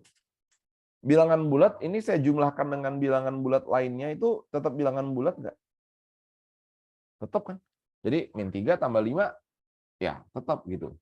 Bilangan bulat. Nah, ini disebutnya tertutup terhadap operasi penjumlahan. Ini memenuhi kriteria nomor 1. Ya. Terus kalau saya punya A tambah B, sama nggak ya dengan B tambah A? Kalau operasi tambahnya itu tambah standar aja gitu. Ya sama ya, A tambah B pasti sama dengan B tambah A. Nah itu kriteria nomor 2. Asosiatifnya juga pasti ada. Ada nggak ya bilangan yang, ini saya masuk ke yang poin keempat, ada nggak ya bilangan yang nantinya bisa saya sebut sebagai nol dalam tanda kutip, yang memenuhi seperti ini? Ya, kalau dalam bilangan bulat sih nol itu sendiri. Nah, cuman gini, kalau ya A tambah nol kan pasti jadinya A lagi kan, berapapun A-nya, ya nggak? Tapi itu kalau operasi tambah. Kalau operasi kali gimana? Ada nggak A dikali berapa? Biar jadi A lagi. Oh, dikali 1 kan. Jadi kita bisa lihat nih, kalau operasinya tambah, si yang kita sebut sebagai nol dalam tanda kutip itu ya beneran nol. Tapi kalau operasinya kali, yang kita sebut nol dalam tanda kutip itu adalah 1. Kalau operasinya saya bikin sendiri, misalkan saya punya operasinya apa ya? Misalkan saya punya operasi bintang gitu. A bintang B itu operasinya adalah A tambah B kurang 2 misalkan. Nah, nolnya berapa ini? A kita operasikan sama apa ya? Biar bisa jadi A lagi. A kita operasikan sama apa biar bisa jadi A lagi. Nah, operasi bintangnya ini kan tadi begini kok aturan mainnya. Jadi A ditambah sama apa nanti dikurang 2 biar bisa jadi A lagi. Oh, ya udah berarti si ininya tuh harus 2 kan. Ya, berarti kalau misalkan operasinya bintang, maka yang menjadi menjadi nolnya dalam tanda kutip itu adalah 2 gitu. Kebayang nggak maksudnya? Jadi tergantung kita mendefinisikan operasinya seperti apa. Oke. Nah, ya itu contoh, itu nomor 4 itu maksudnya. Jadi nolnya itu tuh bisa bisa bisa nggak mesti nol beneran gitu. Bisa aja nolnya itu jadi apa gitu. Hmm, gitu ya. Terus ada lagi yang namanya minus. Ada lagi yang namanya minus A. Ada lagi yang minus A. Minus A ini bukan beneran minus lagi-lagi. Minus A ini adalah suatu simbol yang memenuhi ini aja. Yang memenuhi A tambah minus A atau minus A ditambah A itu jadinya 0. Kalau misalkan kita punya kalau misalkan kita punya ya bilangan bulat lah. 5 ditambah berapa ya biar jadi 0 gitu. Ya, tentu min 5 ya. Jadi minus A dalam tanda kutip di sini itu ya beneran minusnya gitu ya. Tapi kalau operasinya kali, misalkan saya punya A deh. A dikali berapa ya? Biar jadi 0, 0 dalam tanda kutipnya kan tadi 1 ya. Ini kita coba operasi di sebelahnya. Jadi A dikali berapa biar jadi 1? Oh, 1/A. Ya kan? Nah, yang jadi minus A-nya itu berarti 1/A-nya itu. Contoh lagi di operasi yang ini. A dioperasikan sama berapa biar jadi A dioperasikan sama berapa biar jadi 2. Nah, ini kan kita mesti hitung ya. Jadi operasinya tadi seperti ini. Jadi A bintang kotak itu sama aja dengan A tambah kotak kurang 2. Dan ini mau sama dengan 2. Berarti berapa? Berarti A tambah kotak sama dengan 4, berarti kotaknya itu adalah 4 kurang A. Oh, ternyata yang kita ini tuh jadinya 4 dikurang A ini. Ini tuh jadinya adalah 4 dikurang A biar jadi 2. 2-nya di sini adalah 0 dalam tanda kutip. Wah, ini cukup abstrak ya, cukup ya ada pertanyaan nggak? Ini sifatnya ruang vektor itu ada 10. Sifatnya ruang sebentar, ada yang nelfon. Sebentar, maaf.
Oke, maaf tadi ada yang nelpon barusan. Baik, jadi ini 5 ini ya, ini tuh, 5 ini baru 5 syarat gitu, ini baru 5 syarat. Syaratnya ada 10 ya. Suatu V bisa layak disebut sebagai ruang vektor kalau dia memenuhi 10 syarat. Nah, ini saya izin hapus yang ini aja. Saya coba lanjutkan syarat ke-6. Nah, kalau syarat tadi 5 syarat pertama itu mengatur penjumlahan juga dalam tanda kutip ya. Namanya penjumlahan juga dalam tanda kutip. Nah, sekarang mengatur perkalian dengan suatu skalar. Jadi kalau misalkan saya punya suatu vektor A, misalkan anggota V, dan saya punya K itu anggota bilangan real, maka haruslah K dikali A itu menjadi anggota V juga. Haruslah K dikali A menjadi anggota V juga. Jadi dia tertutup terhadap operasi kalinya. Terus, nah ini sifat-sifat yang selanjutnya saya lupa urutannya. Saya lupa urutannya. Yang saya ingat itu yang terakhir 1 dikali A itu harus sama dengan A lagi. Kayak udah obvious tapi belum tentu sebenarnya. Karena kalinya di sini itu ya belum tentu kali beneran. Jadi operasinya itu ada 2 ya dalam ruang vektor ini. Ada tambah, ada kali. Kalau tambahnya sesama vektor, kalau kalinya dengan suatu bilangan real gitu. Nah, cuman kalinya ini juga dalam tanda kutip, belum tentu beneran dikaliin. Yang penting mewakili suatu operasi aja dengan suatu bilangan real. Intinya kayak gitu ya. Nah, ini saya lupa urutan operasinya. Bentar, saya coba buka e-booknya dulu.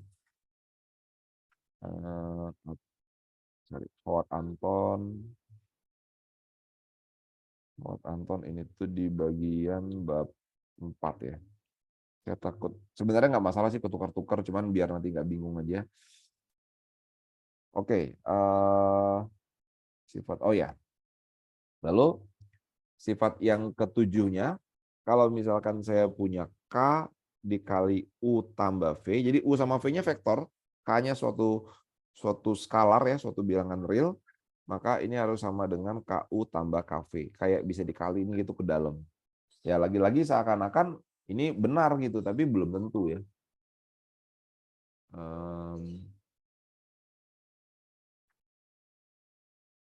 Oke. Terus apa namanya? Yang sifat ke-8, kalau ada K tambah M dikali U, kalau ada K tambah L dikali U atau dikali V juga boleh, dikali A juga boleh, yang penting vektor gitu ya. Itu nanti sama dengan KA ditambah LA. Ini mungkin nanti saya ganti dengan A dan B aja.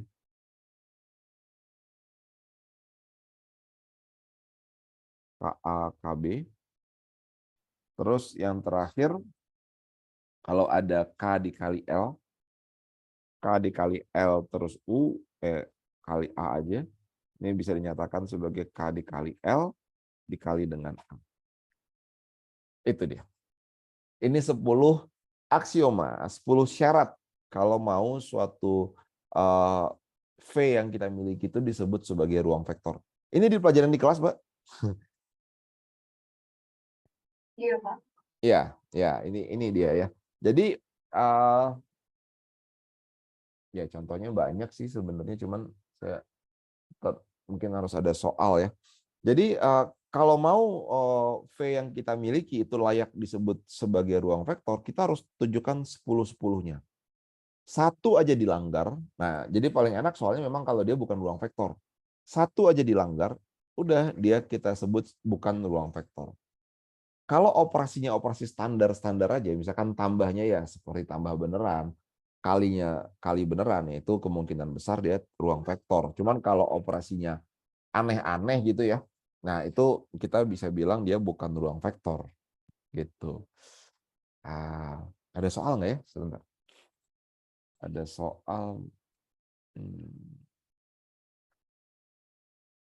Saya coba lihat dari buku aja. Cuman ini karena kalau mau ngecek dia mesti panjang ya kalau menghitung kayak gini.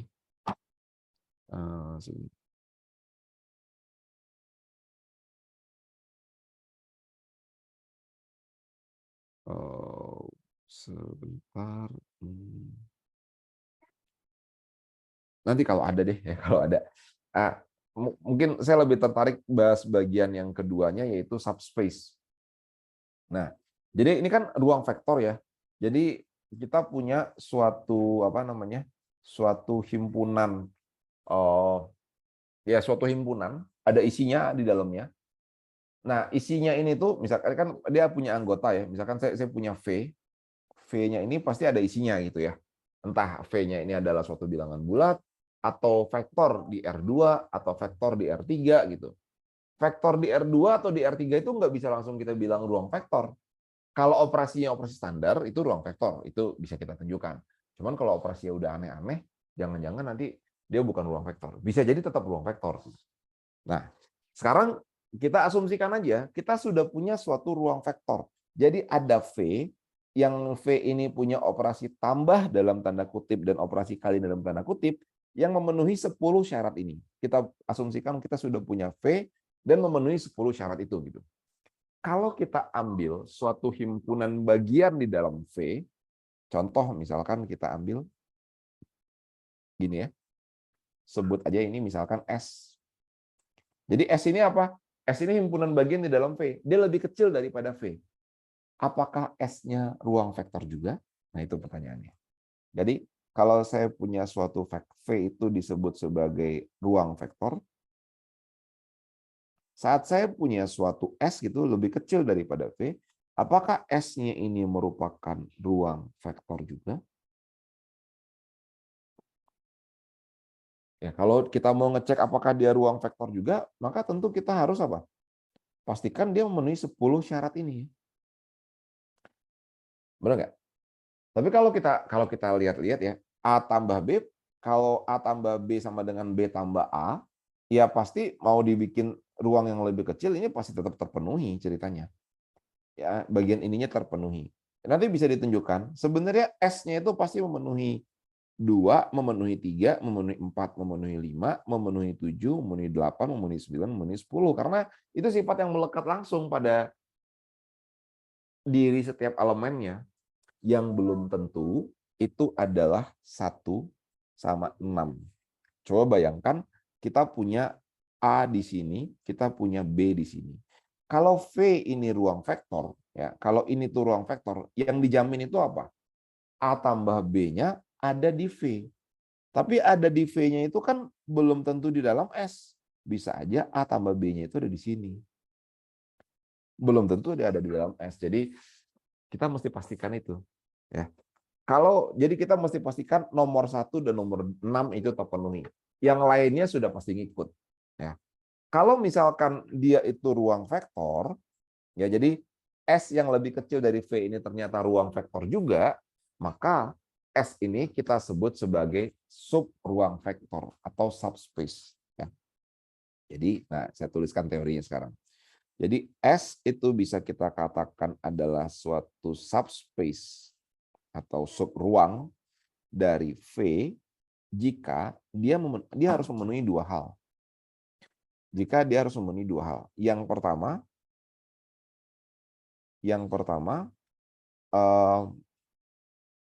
ya memenuhi sifat nomor 1. Kalau ada A sama B anggota S. Oh, saya kepencet apa ini barusan? Sebentar. Saya kepencet Teams. Oke. Kalau A sama B-nya anggota S, maka haruslah A tambah B-nya itu merupakan anggota S juga. Kalau A-nya anggota S dan K-nya anggota bilangan real, maka haruslah K dikali A-nya itu anggota S juga. Jadi sifat nomor 1 sama sifat nomor 6 yang harus kita buktikan untuk mengecek subruang atau subspace. Saya nggak tahu istilahnya, bisa pakai bahasa Inggris atau bahasa Indonesia. Ya. Kalau kita ingin membuktikan ruang vektor, kita harus membuktikan 10 aksioma terpenuhi. Kalau kita mau membuktikan apakah suatu himpunan yang kita punya itu merupakan subruang dari suatu ruang vektor, kita cukup buktikan 2 ini aja. Ya. A sama B-nya kalau dijumlahkan tetap ada di S juga, dan K dikali A-nya harus ada di S juga. Nah, ini kita cari soal di buku ya. Kalau ini kan pendek ya pembuktiannya, jadi karena cuma 2 yang harus dicek. Mau benar mau salah. Jadi kalau salah cukup buktikan salah 1 aja. Saya ambil soal di mungkin di sini banyak soal di buku. Saya ambil ya masalah aja ya. Misalkan, nah ini. Oke. Nah, ini soal dari buku. Nomor 1 ada 5 nomor, nomor 2 ada 7 nomor. Nah, kita nggak usah bahas semua. Saya coba mungkin nomor 1 yang mana ya? Yang A dan yang B deh. Nomor 1 yang A. Nomor 1 yang A itu kita mau ngecek apa? Kita mau ngecek apakah semua ini, kita mainnya di R3 ya. Jadi kita disuruh ngecek apakah himpunan vektor yang suatu himpunan yang kita punya itu merupakan subruang subspace di R3. Jadi V yang dia maksud di sini itu adalah R3. Ya, jadi R3-nya sudah dianggap sebagai ruang vektor, kita diminta untuk ngecek apakah A, 0,0, jadi suatu S gitu yang bentuknya seperti itu. Jadi ini saya sebutnya pakai S aja. Jadi S yang formatnya seperti itu, A, 0,0, ya, adalah ruang vektor juga.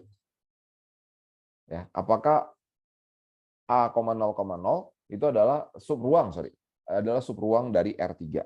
Kita mau ngecek apakah S itu subspace dari R3. Nah, cara ngeceknya ya 2 hal ini. Ya, 2 hal ini. Kita jumlahkan sesama dia, tetap ada di situ nggak? atau kita kaliin dengan suatu skalar tetap ada di situ nggak? Coba kita cek ya. Jadi untuk yang pertama, kita ini kalau mau nulis rapinya gini. Ambil ya misalkan apa? U sama V anggota S. Atau A sama B anggota S, bebas ya. Maka misalkan U bisa kita nyatakan sebagai A, 0,0 dan V bisa kita nyatakan sebagai B, 0,0. Di sini A di sini itu maksudnya suatu nilai aja, bilangan real, bebas berapa gitu ya. Kalau kita coba jumlahkan U tambah V, jadinya apa? A, ini penjumlahannya penjumlahan biasa ya. Kalau nggak ditulis berarti penjumlahannya penjumlahan biasa. A, 0,0 ditambah dengan B, 0,0. Yang jadinya nanti adalah A tambah B, 0,0. Ya A tambah B ini kan menghasilkan suatu konstanta aja kan. Ya sebutlah C gitu. C, 0,0. Artinya apa? Bentuknya tetap sama nggak dengan formula dasarnya? Tetap sama. Ya. Berarti dia memenuhi nomor 1. Belum tentu dia subspace ini ya. Dia baru memenuhi nomor 1. Berarti kan kita bisa bilang, oh berarti U tambah V-nya itu anggota S juga. Sifat kedua. Jadi sifat pertamanya, oke, terpenuhi. Sifat kedua, kalau kita punya A anggota S, jadi kalau kita ambil U adalah anggota S, maka kita bisa bilang U itu sama dengan ya A, 0,0 gitu ya. Kalau kita kalikan dengan suatu konstanta, ya, K dikali U misalkan, itu nanti jadinya kan adalah K dikali A, 0,0. Ini kan kalau dikaliin perkalian biasa, itu jadinya KA di 0,0. Ya KA itu kan suatu konstanta aja ya, kita sebut aja sebagai C lah atau apa gitu. Nah, sehingga formatnya nggak berubah. Tetap aja A, 0,0 ya, cuman ganti huruf aja gitu. Ya, kita bisa bilang K dikali U itu adalah anggota S. Nah, karena dia memenuhi yang pertama dan memenuhi yang kedua, ya dua-duanya terpenuhi, berarti kita bisa bilang bahwa S yang sama dengan A, 0,0 itu merupakan subspace dari R3. Subspace R3. Gitu. Nah, ini kan contoh yang benar ya. Nah, kalau nggak ada contoh yang salahnya, nanti bingung juga. Coba 1B.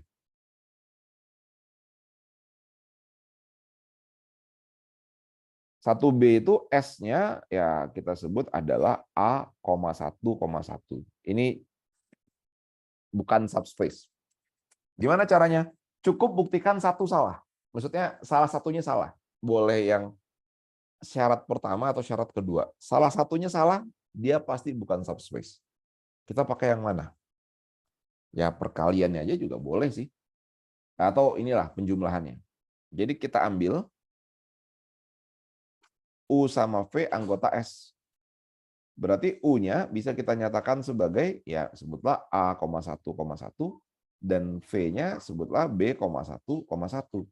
Nah kalau kita coba jumlahkan U tambah V, itu nanti jadinya kan A tambah B, 2,2. Nah, formatnya udah berubah. Yang awalnya S itu A11 ini jadi ya mungkin C22 gitu. Kan formatnya berubah ya. Kita bisa bilang bahwa U tambah V itu sudah keluar dari polanya. Bukan anggota S lagi. Ya, maka udah cukup salah satu salah, udah dia pasti bukan subspace. Berarti S bukan subspace atau subruang. Ini saya nggak tahu ya, biasanya pakai istilah bahasa Indonesia atau bahasa Inggris, cuman ya intinya seperti itu. Subruang dari R3. Jadi S itu bukan subruang dari R3. Itu contoh di 1A, 1B. Ada pertanyaan?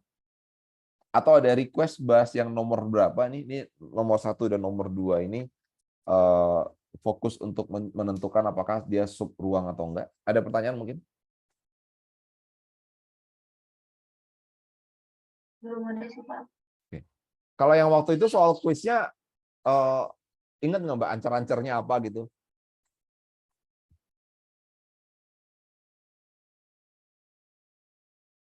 Tentang apa? Apakah matriks ininya atau apa gitu?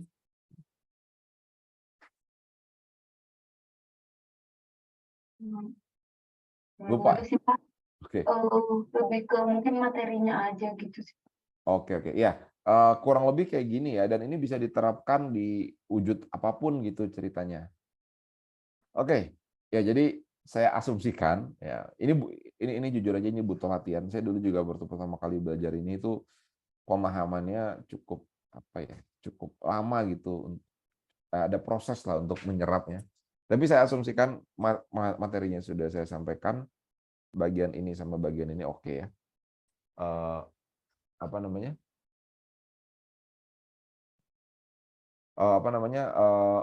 Ruang vektor udah, sub ruang sudah. Nah, sekarang saya mau membahas terkait ini banyak sih tapi ya. Linear independence, setelahnya linear independence itu dia ngebahas koordinat dan basis, tapi di dalamnya ada spanning sama dimension. Ini belum dibahas di kelas berarti Mbak? 4.3 sampai 4.5 ini. Kemarin sih Pak, cuma masih belum mudah. Oke. Kemarin kan Udah. banyak subspesiesnya ini. Oh, ya kalau subspace udah. Kalau yang ini udah belum? Yang 4.3? Linear independence. Bebas linear bahasa Indonesianya. Belum nyampe situ, masih di subspace saja atau sudah menyinggung bagian sini?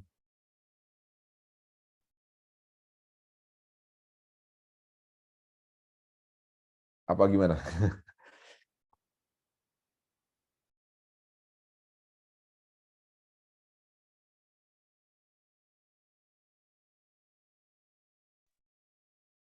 Maaf Pak, ini yang kombinasi linear itu ya Pak? Iya, dia solusinya cuma 0. Ya, arahnya ke situ nanti, arahnya ke situ. Oh, berarti Ya, udah ya? kemarin itu sampai dibangkitkan dan merentang gitu. Oh iya, berarti sudah sampai 4.4 ya, berarti harusnya. Oh, berarti pakai istilah merentang ya, oke. Ya, ya pakai bahasa Indonesia. Pakai bahasa Indonesia, oke. Jadi saya bahas dulu yang namanya bebas linear. Nah, bebas linear, apa itu bebas linear? Ini juga butuh perenungan ini. Nah, tadi kan di bagian atas itu kita belajar ini ya, ruang vektor, subspace. Nah, sekarang lupakan.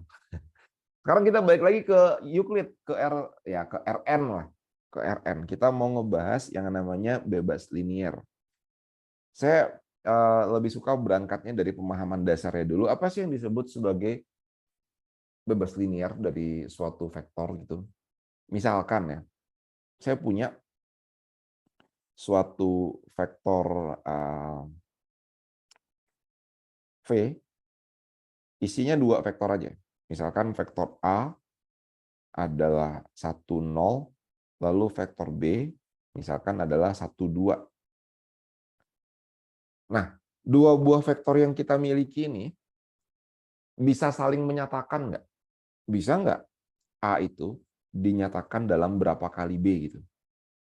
Ya, kita bisa nggak ya A itu dinyatakan dalam misalkan K dikali B gitu? Harusnya nggak bisa. Benar ya? Karena ya 1,0 itu mau dibentuk dari berapa dikali 1,2, K-nya mau disetting berapa? Ya, nggak bakal dapet gitu ya, nggak bakal dapat K yang tepat biar ini bisa terpenuhi. Jadi ini tuh nggak akan bisa kita lakukan. Nah, karena ini nggak bisa kita lakukan, kita bisa bilang A dan B atau vektor-vektor yang ada di V itu bebas linear. Kebayang nggak maksud bebas linear itu? Jadi bebas linear itu sederhananya nggak bisa saling menyatakan. Kalau vektornya cuma 2, ya kita lihat aja dia berkelipatan atau enggak. Ya, kalau misalkan kita punya vektor A 1, 2, 3 misalkan ya di 3 dimensi di R3. Vektor B misalkan 2, 4, 6. ya udah kita bisa bilang apa? Oh, B itu 2A. Nah, kalau kayak gini kejadiannya, kita bisa bilang A dan B itu tidak bebas linear. Tidak bebas linear. Gitu. Ya. Jadi kalau vektornya cuma 2, kita cukup lihat dia berkelipatan atau enggak. Kalau dia tidak berkelipatan, pasti tidak bebas linear. Kalau dia tidak berkelipatan, pasti bebas linear. Jadi bebas linear itu nggak bisa saling menyatakan. Ya. Cuman kan itu kalau vektornya cuma 2. Kalau vektornya ada 3 gimana? Kalau vektornya ada 3, contoh ya, misalkan kita punya vektor V lagi, himpunan vektor V, kita sebut misalkan ini ada U1 lah. U1 itu isinya 110, U2 itu misalkan isinya adalah 201, U3 itu misalkan isinya adalah 111 misalkan. Kita mau ngecek dia bebas linear atau enggak. Jadi kita mesti ngapain? Kita mesti pastikan bisa nggak ya U1 itu dinyatakan dalam berapa kali, misalkan U3 deh. U3 itu bisa nggak ya dinyatakan dalam berapa kali U1, berapa kali U1 ditambah berapa kali U2 gitu. Bisa nggak dinyatakan dalam bentuk seperti itu? Nah, kalau udah kayak gini kan, atau mungkin dibalik lah, U3 itu, U2 itu berapa kali U1 sama berapa kali U3. Nah, ini bisa nggak? Nah, masalah bisa nggak bisa ini kan kadang-kadang repot ya. Maksudnya, jangan-jangan bisa, cuman kita nggak kepikiran aja berapa gitu ya. Jangan-jangan bisa, cuman kita nggak kepikiran berapa. Atau jangan-jangan emang nggak bisa sama sekali. Nah, tentu, jadi kalau dia nggak bisa, dia bebas linear. Tapi kalau dia bisa, dia tidak bebas linear. Nah, jadi karena kalau udah vektornya banyak jadi repot, jadi yang kita lakukan adalah kita bangun suatu definisi yang formal, yang mungkin tidak begitu tidak begitu intuitif, cuman itu senjata yang ampuh gitu untuk bisa ngecek apakah himpunan yang kita punya itu bebas linear atau enggak. Himpunan vektor yang kita punya bebas linear atau enggak. Definisinya seperti ini. Jadi, oh ya, sebelumnya ada yang diistilahkan sebagai kombinasi linear. Misalkan ini istilah dulu ya, kombinasi linear. V1, V2 sampai Vn. Jadi kalau ada pernyataan kombinasi linear V1 sampai Vn, itu artinya adalah pernyataan seperti ini. Berarti suatu konstanta dikali V1 ditambah suatu konstanta dikali V2 ditambah terus sampai Vn. Nah, ini disebutnya sebagai kombinasi linear. Oke. Nah, sekarang kita masuk ke definisi bebas linear. Kalau K1, jadi kombinasi linear V1 sampai Vn, K1 kali V1 ditambah K2 dikali V2 ditambah seterusnya sampai Vn sama dengan 0. Solusinya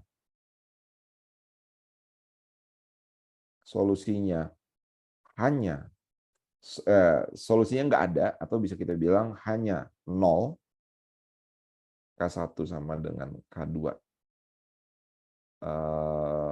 sampai ke Kn, nulisnya mungkin gini, sampai ke Kn itu isinya 0 semua.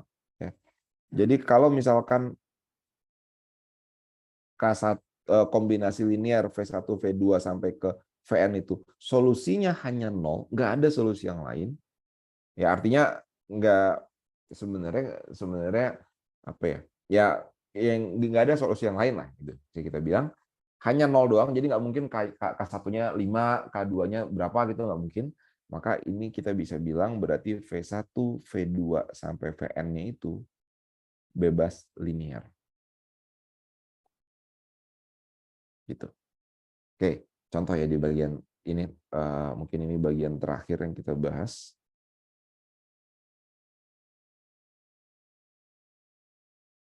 Nah, contoh, misalkan kita mau ngecek apakah ini tuh bebas linear atau enggak yang tadi ya. Kalau kita ngeceknya kayak gini, aduh repot. Ya, jangan-jangan ada tapi kita nggak dapat gitu. Nah, coba kita cek pakai teorema yang kita baru bahas ini. Jadi K1U1 ditambah K2U2 ditambah K3U3 itu solusinya seperti apa? Nah, coba ini kalau kita coba masukin angkanya, berarti ada K1 dikali 110 ditambah K2 dikali dengan 201 ditambah K3 dikali dengan 111. Kita bisa bikin dalam bentuk matriks saja ya. 110, 201, 111. Dikali dengan K1, K2, K3. Nah, ini disebutnya apa ini? Masih ingat nggak? Ini disebutnya sebagai SPL homogen. Karena sebelah kanannya sama dengan 0. Ya. Saya lupa kita pernah bahas ini nggak ya? Nah ini ya, SPL homogen. SPL homogen itu solusinya pasti ada, nggak mungkin enggak. Kalau solusinya hanya 0, maka itu disebutnya trivial solution. Kalau ternyata ada solusi lain selain 0, yaitu disebutnya solusinya tahingga. Nah, kemarin cara ngeceknya gimana? Ini kita belum masuk yang determinan ya. Oke. Cara ngeceknya gimana? Kalau solusinya itu hanya 0, berarti satu solusi ya maksudnya ini. Bentuknya nanti seperti ini kalau kita lakukan operasi baris. Ya. Jadi ini kalau kita lakukan eliminasi Gauss gitu, 121, 101 sama 011, kalau kita lakukan eliminasi Gauss sampai ngebentuk eselon baris, dia jadi ngebentuk ini enggak, sorry. Dia jadi bisa ngebentuk bentuk seperti ini enggak? Tidak 0 gitu, ininya 0. Kalau bisa satu solusi, berarti dia bebas linear. Nah, nanti bisa dicobain nih ini. Tapi ada cara lainnya, kita bisa pakai determinan. Saya nggak tahu saya udah bahas atau belum, saya lupa. Kalau determinannya itu tidak sama dengan 0, maka pasti dia satu solusi. Nah, coba kita cek determinannya. Determinan dari 121, 101, 011. Ini determinannya berarti adalah, kita ambil yang ini ya, misalkan. Ambilnya jangan yang itu ya, yang ada nolnya mendingan ya. Mungkin yang paling bawah gitu. Berarti min 1 dikali yang bukan baris dan bukan kolomnya, 1111, 1210.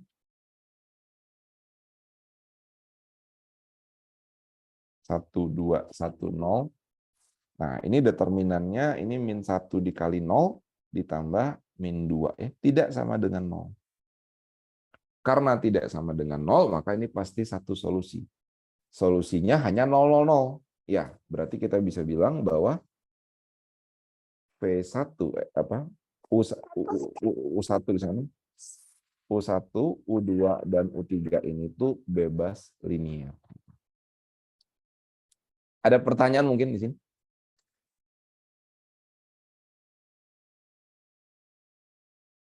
Ya, nanti ini mungkin bisa di ini lagi ya, bisa dilihat lagi. Bebas linear itu ini intinya. Ini apa namanya? Ini intinya. Ini intinya. Ada banyak nanti mungkin kesimpulan-kesimpulan yang bisa lebih ringkas kita menentukan apakah himpunan vektor yang kita miliki itu bebas linear atau enggak. Tapi pada dasarnya bebas linear itu intinya adalah tidak bisa saling menyatakan. Teorema paling formalnya itu begini, ya. Jadi kita coba mencari nilai K-nya. K-nya itu tuh berapa? Apakah benar-benar 0 semua? Kalau dia benar-benar 0 semua, ya sudah, berarti dia bebas linear. Tapi kalau tidak, kalau dia ternyata menggunakan parameter gitu, nanti coba lihat lagi di video kita pas ngebahas bab 1, ya. Kalau ternyata dia hasilnya menggunakan parameter, maka dia tidak bebas linear. Ada pertanyaan?